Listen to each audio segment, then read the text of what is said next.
इस कार्यक्रम के प्रायोजक कृषि एवं किसान कल्याण मंत्रालय एवं कृषि सहकारिता एवं किसान कल्याण विभाग।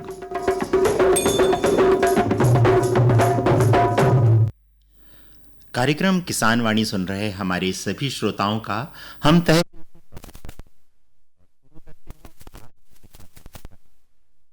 आपकी किसान वाणी तो स्वीकार कर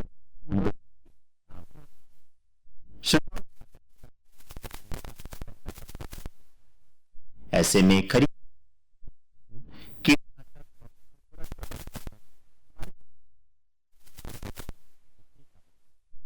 इस समय धान वृद्धि करती है। बिल्कुल, और ऐसे में फसलों में गुड़ाई करके खरपतवार चाहिए, साथ ही फफूंदीनाशक और कीटनाशकों का छिड़काव कर फसलों को बीमारियों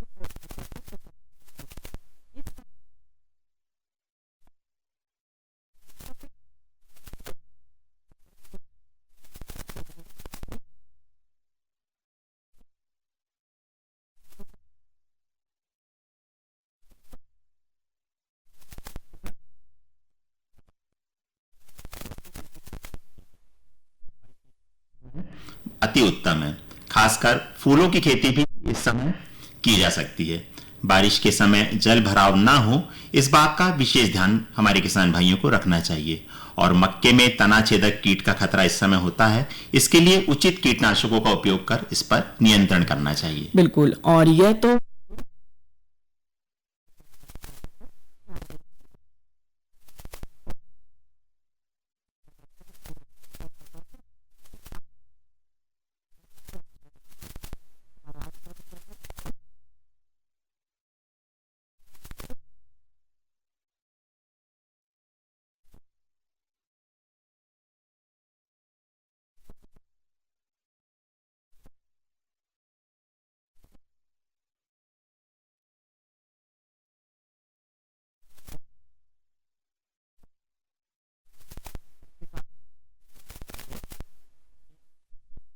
लिए तो लीजिए करते हैं कार्यक्रम का आगाज इस भक्ति।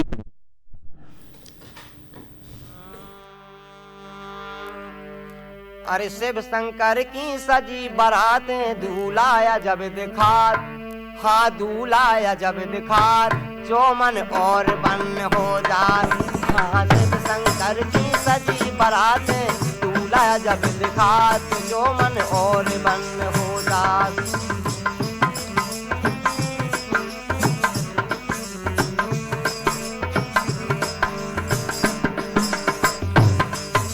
बन गए हैं त्रिपुरारी, मस्तक चमके चंद्र मंजारी, पैर पीतंबर है प्यारी।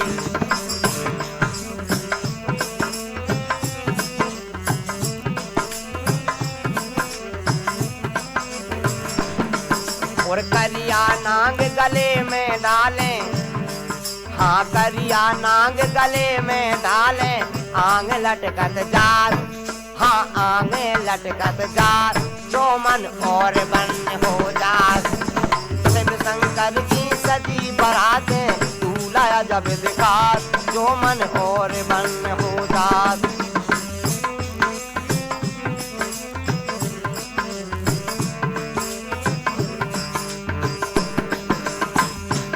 चलने लागी है बारात, लूले लंगड़े मटकत जात, चलने लागी है बारात, लूले लंगड़े मटके जात, इनकी शोभा कहीं न जात।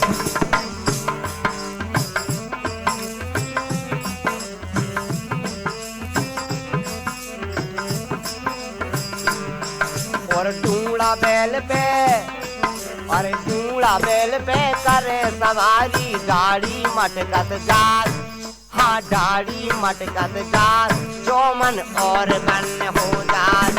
हाँ शिव शंकर की सजी बारातें दूलाया जब दिखात, जो मन और बन हो जात।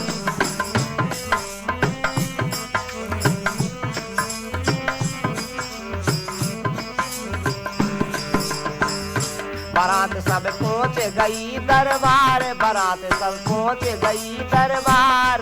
बैठे बड़े बड़े सरदार, बैठे बड़े बड़े सरदार, जुड़ मिल आए रिश्तेदार।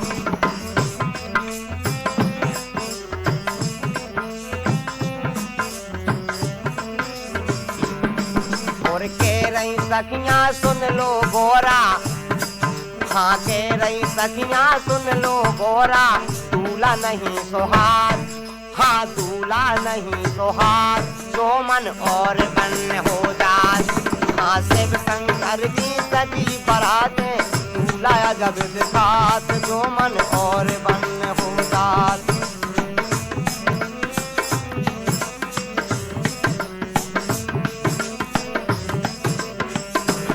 अंग में भारी मली बबूत, लग पे तेंदू के से दूत, संग में आए प्रीत और भूत।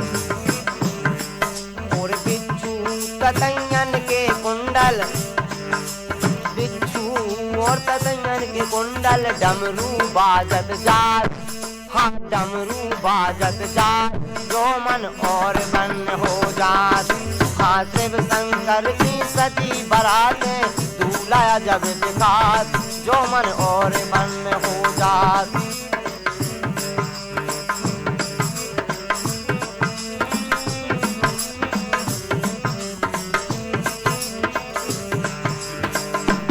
काव्य संग राम नरवरिया, इनके बहन बाप ना मैया, इनकी कैसे परे भमरिया।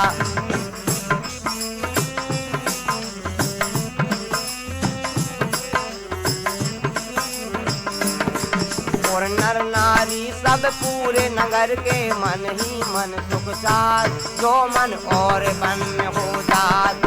हाँ शिव शंकर की सजी बरातें, दूल्हा जब दिखात, जो मन और बन हो जात, जो मन और बन हो जात, जो मन और बन हो जात।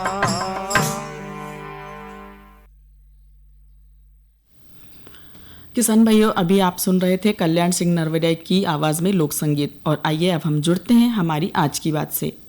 श्रोताओं, आइए जुड़ते हैं हमारी आज की बात से, जिससे आज हम बात करेंगे उन्नत तकनीकी का महत्व जल बचाओ हेतु। किसान भाइयों, जैसा कि आप सभी जानते ही हैं कि हमारी कृषि में जल का कितना महत्व है।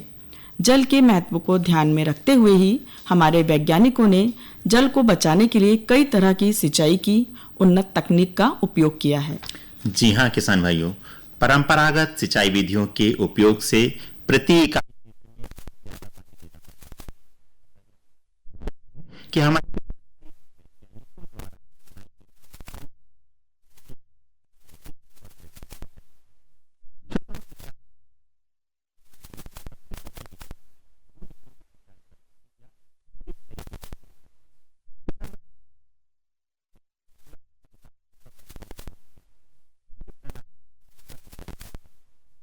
यह सिंचाई की एक नवीन पद्धति है जिसके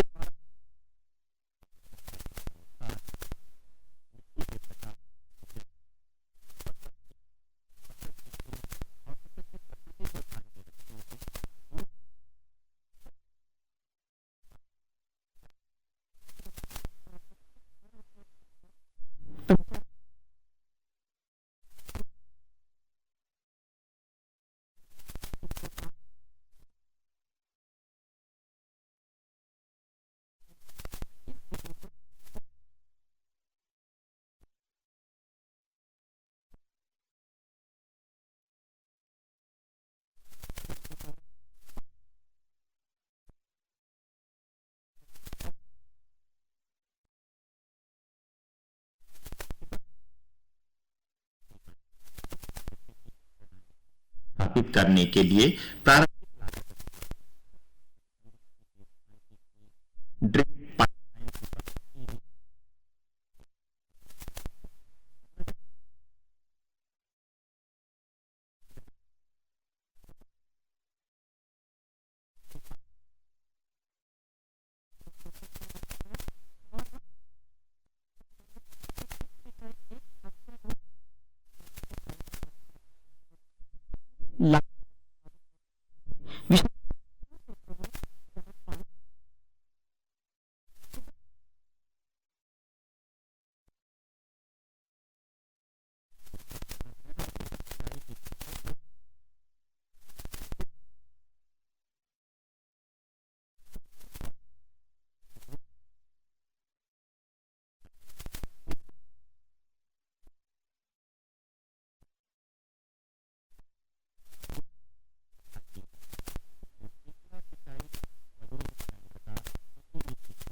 कपास, मूंगफली, तंबाकू जैसी फसलें की सिंचाई की जाती है। बिल्कुल। किसान भाइयों, स्प्रिंकलर विधि के लाभ की बात करें तो इस विधि में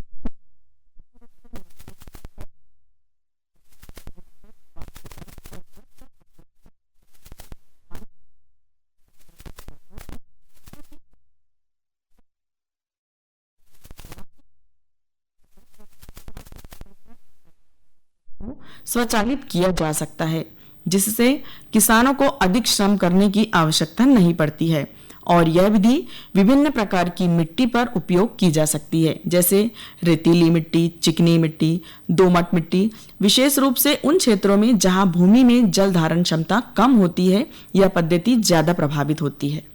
किसान भाइयों, यद्यपि स्प्रिंकलर सिंचाई विधि की प्रारंभिक लागत अधिक होती है और वातावरण में प्रभाव के कारण पानी वाष्प के रूप में अधिक उड़ जाता है, फिर भी स्प्रिंकलर की नियमित देखभाल की आवश्यकता होती है। किसान भाइयों, जल बचत के लिए लेजर तीसरी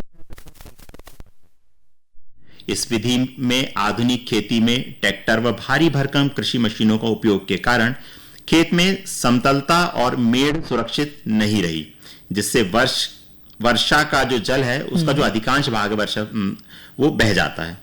इसके अलावा कृषि भूमि की जो समतलता बिगड़ती जा रही है, जिसके कारण मृदा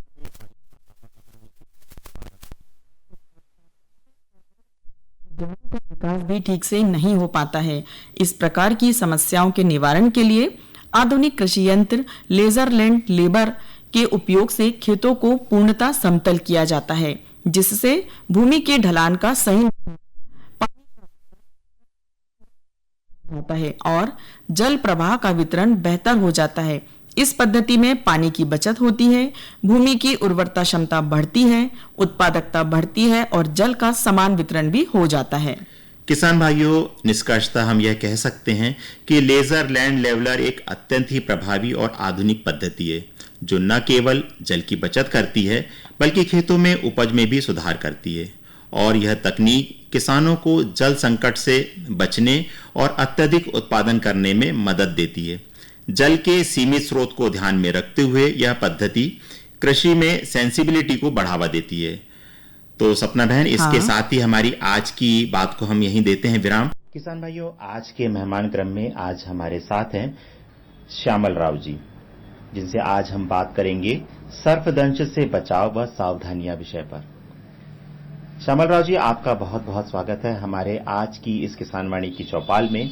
हमारे सभी कृषक भाइयों की ओर से आपको हमारी राम राम। राम राम मनीष जी, और किसान भाइयों आपको भी राम राम। श्यामल राव जी, हमारे देश में हमने देखा है कि सर्पदंश की घटनाएं बहुत ज्यादा होती हैं और हमारे छिंदवाड़ा भी इससे बहुत ज्यादा प्रभावित है।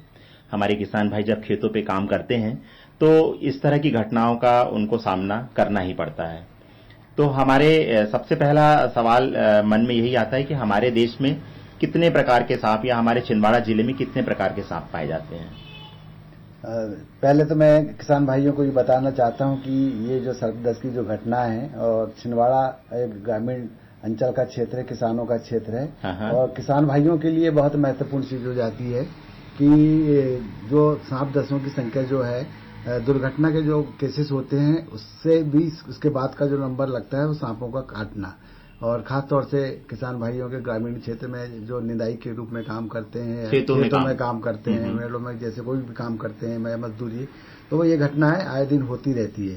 तो इसमें ये बताना चाहता हूं कि खास तौर से जो हमारे जो प्रदेश की स्थिति और जिले की स्थिति बात करते हैं तो 250 से 300 जो ऐसे सांप जो रहते हैं वो कम से कम पाए जाते हैं। और खास तौर से जो इसमें पॉइजनस और नॉन पॉइजनस दो प्रकार के विषैले और नॉन विषैले सांप की संख्या साथ पाई जाती है। और खास तौर से जो हमारे जो चार या 5 सांप जो रहते हैं, खास तौर से ये बरसात के समय में जब जो सांप के जो रहवास है उनका में पानी भर जाता है तो निश्चित रूप से वो खेतों में, खलिहानों में, घरों में चले जाते हैं और किसी न किसी व्यक्ति को हमारे नुकसान पहुंचाते हैं। तो इसमें सबसे पहले कि मतलब कि कोबरा नाग होता है, करेत होता है, रसेल वाइपर है और साई स्केल वाइपर।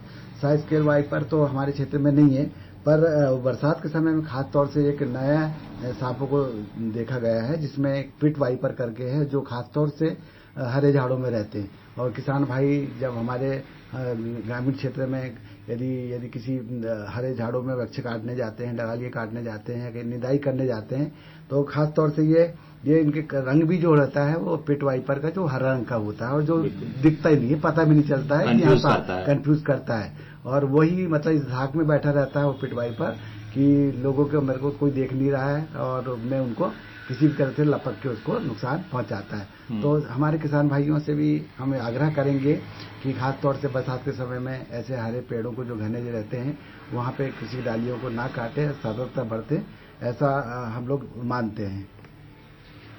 श्यामल जी, चलिए ये तो आपने सांपों के प्रकार के बारे में हमको बता दिया, और अब ऐसी कौन से, मतलब यदि सांप काट लेते हैं तो इसके क्या संकेत है और क्या लक्षण है, इसके बारे में बताइए।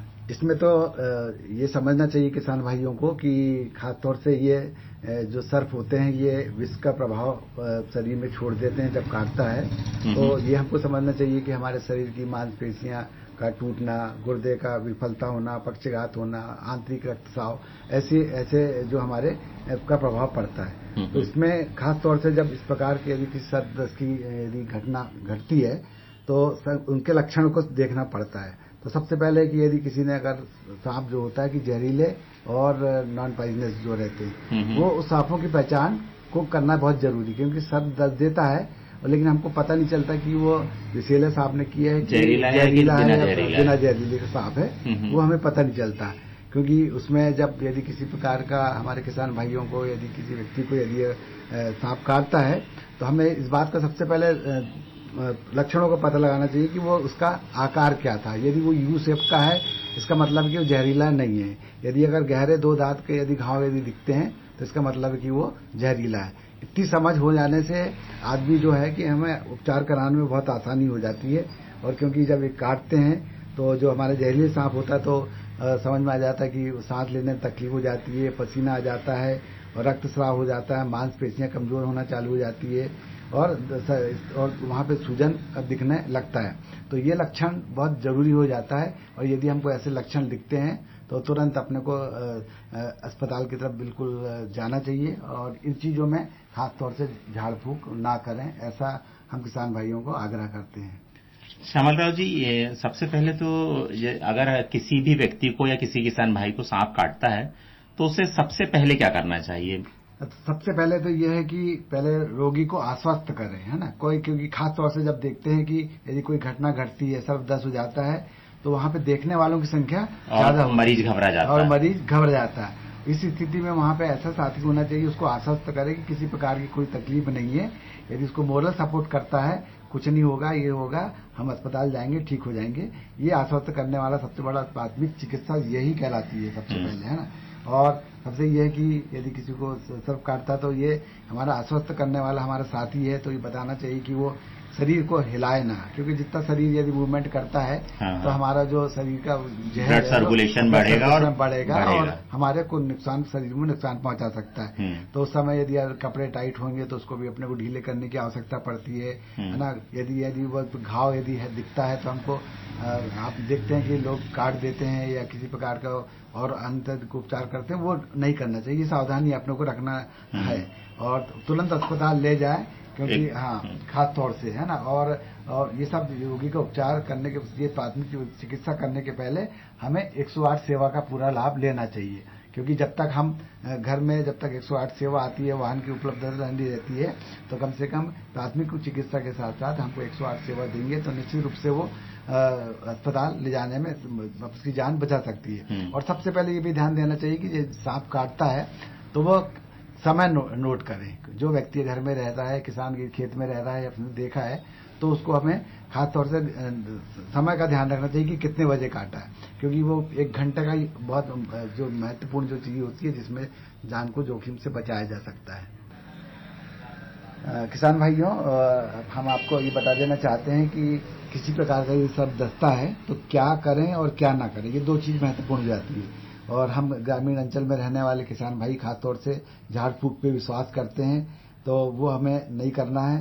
और उस समय यदि उस समय उसको मरीज को कभी पानी ना पिलाएं, ये भी हमने को ध्यान रखना चाहिए। और खास तौर से जितना शीघ्र हो सके उसको प्राथमिक उपचार के लिए उसको अस्पताल ले जाना बेहतर हो जाता है। और क्योंकि वहाँ पे यदि अस्पताल ले जाते हैं तो वहाँ पे एंटीवेनम लगाया जा सकता है, और एंटीवेनम यदि किसी व्यक्ति को लग जाता है तो उसकी जान बच सकती है। ये हमें ध्यान देने की आवश्यकता है। और किसान भाइयों को ये भी बता देते हैं कि यदि किसी प्रकार की भी सर्द दस्त होती है और आप लोग लेट करते हैं तो उसमें जटिलताएं भी रहती है, और हमारे यदि जटिलताएं रहती है तो हमारा हाथ का कोई भी अंग और पैर खत्म हो सकता है। तो इस पे ध्यान देने की आवश्यकता है। श्यामल राव जी, हमारे किसान भाइयों की तरफ से मैं ये जानना चाहता हूँ, जैसे किसान भाइयों को हमने बताया कि वहाँ पे अस्पताल ले जाना चाहिए और वहाँ पे एंटीवेनम वहाँ पे लगाना बहुत जरूरी होती है। और ये हमारे जिले के हर अस्पतालों में पीएचसी और सीएचसी और डिस्ट्रिक्ट में जो हमारे जिला चिकित्सालय रहते हैं वहाँ पे एंटीवेनम 24 घंटे में उपलब्ध रहता है। और इससे मतलब एंटीवेनम ही उनकी अपनी जान को जोखिम से बचाया जा सकता है। अच्छा, इसके रोकथाम के लिए क्या कर सकते हैं? बस इसकी रोकथाम के लिए किसान भाइयों खास तौर से हमारे ग्रामीण क्षेत्र में रहते हैं और आते हैं तो रात में कहीं इधर उधर जाते हैं और अंधेरा रहता है तो कम से कम अपने जूते पहन के जाए और वहाँ पे रात में चलते समय टार्च का उपयोग करे और जमीन में ना सोए। खास तौर से जमीन में सोना मतलब कि क्योंकि सांप नीचे रहता है तो चलता है तो किसी को डिस्टर्ब होता है तो सांप काटने की संभावना बढ़ जाती है। और अपने घर के आसपास की साफ सफाई पे भी ध्यान दें। और हमारे जो समुदाय रहते हैं ग्रामीण और किसान भाइयों रहते हैं उनको भी शिक्षित करना जरूरी है। यदि हम रोकथाम के उपाय बताएंगे, जटिलताएं और ये सारी चीजें बताएंगे तो निश्चित रूप से हम उनकी जान बचा सकते हैं। तो अंत में हमारा निष्कर्ष के रूप में ये बताना चाहेंगे किसान भाइयों को कि सांप का काटना एक चिकित्सीय आपातकाल है और इसका जो त्वरित उपचार ही जीवन को बचा सकता है। और सामुदायिक जागरूकता की वजह से ही हम अपने किसान भाइयों को जान के जोखिम से हम लोग बचा सकते हैं।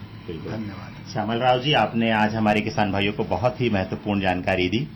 आप हमारे कार्यक्रम में आए इसलिए आपको बहुत बहुत धन्यवाद। हमारे सभी किसान भाइयों की ओर से आपको हमारी राम राम। राम राम जी, राम राम। किसान भाइयों, मेहमान क्रम के अंतर्गत अभी आप सुन रहे थे सर्पदंश से बचाव और सावधानियां विषय पर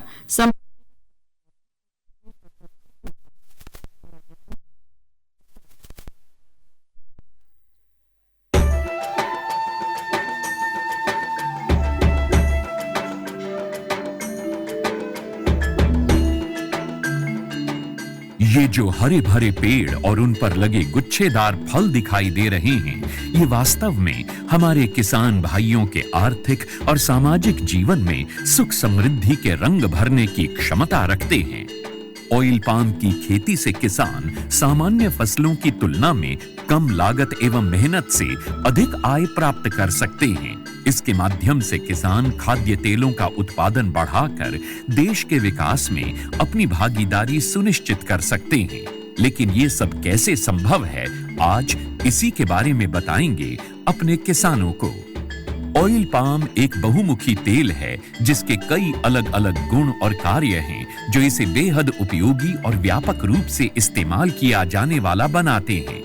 ऑयल पाम के फल से सबसे अधिक तेल प्राप्त होता है। प्रति हेक्टेयर 20 से 25 टन फलों की उपज देने वाले इसके पेड़ परिपक्व होने के बाद लगभग 30 साल तक फल देते रहते हैं। यही नहीं, इन पेड़ों के बीच अंतर्वर्ती फसलें उगाकर किसान दोहरी आय भी प्राप्त कर सकते हैं। इसके अतिरिक्त सरकार की ओर से भी इसकी खेती के लिए काफी सहायता उपलब्ध करवाई जाती है।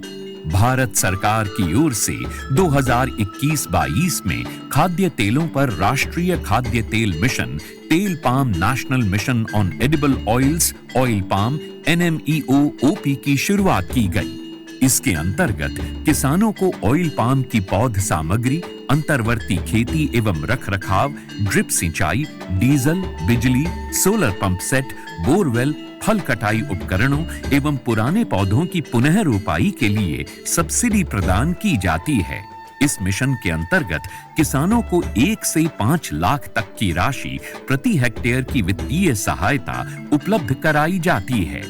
सरकार द्वारा ऑयल पाम के पौध सामग्री के लिए 20 से 29 हज़ार रुपये प्रति हेक्टेयर की सहायता मिलती है।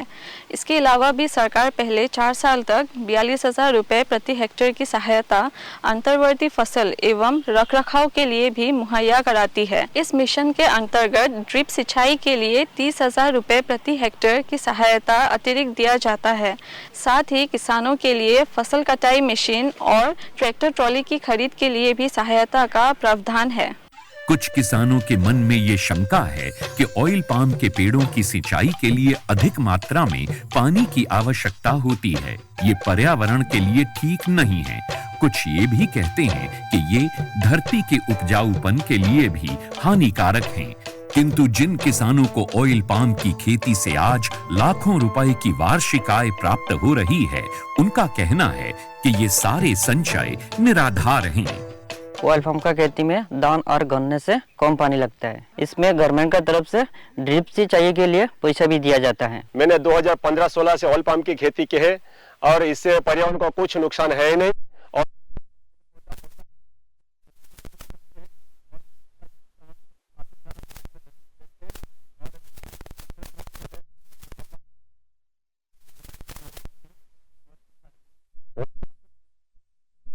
मुझे सरकार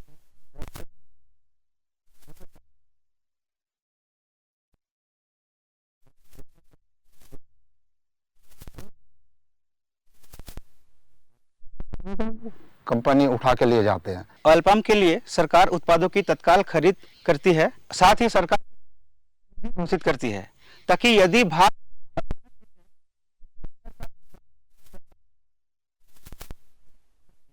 ऑयल पाम की खेती हमारे किसानों को और अधिक समृद्ध और ग्रामीण अर्थव्यवस्था को और अधिक सशक्त बना रही है। आप भी इसकी खेती और सरकारी सहायता का लाभ उठाएं और अपनी आर्थिक स्थिति को बेहतर बनाएं।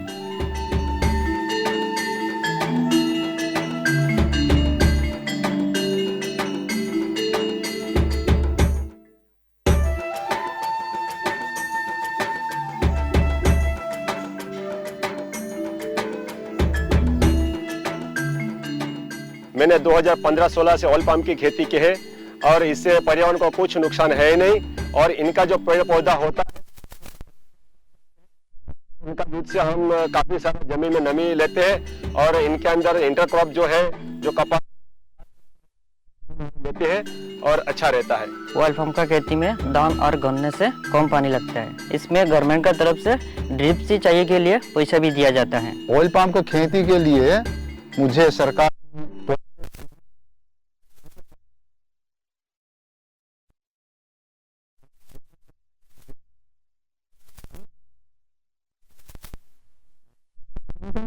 कंपनी उठा के लिए जाते हैं।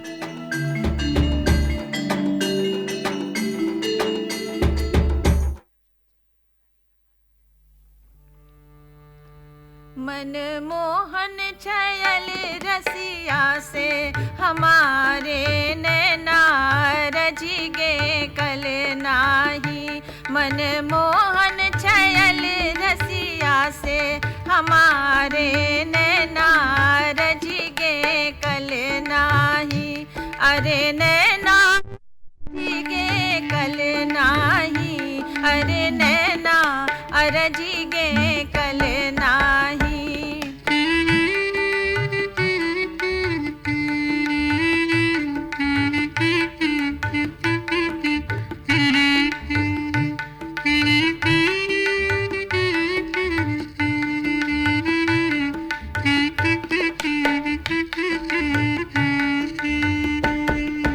अब बिन मिले छयल गिरधारी से, अब बिन मिले छयल गिरधारी से, बंधत न धीरज मन माही।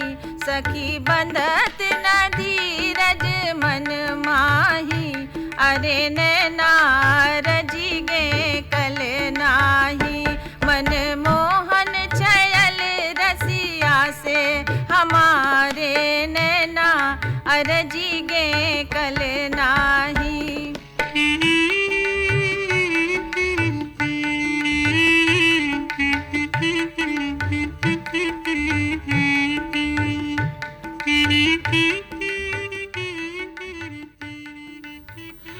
किसान भाई आपसे विदा लेने का, तो कल फिर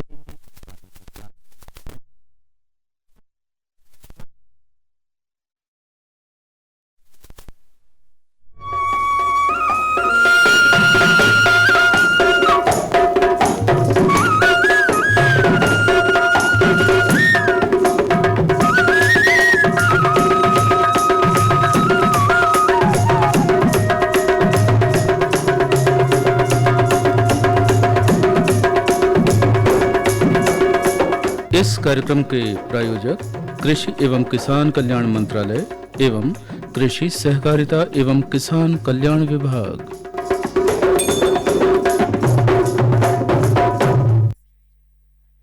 अभी आप सुन रहे थे किसान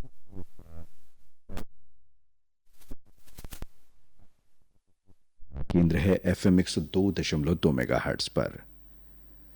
कुछ ही पलों में संसद समीक्षा दिल्ली केंद्र से अनुप्रसारित की जाएगी।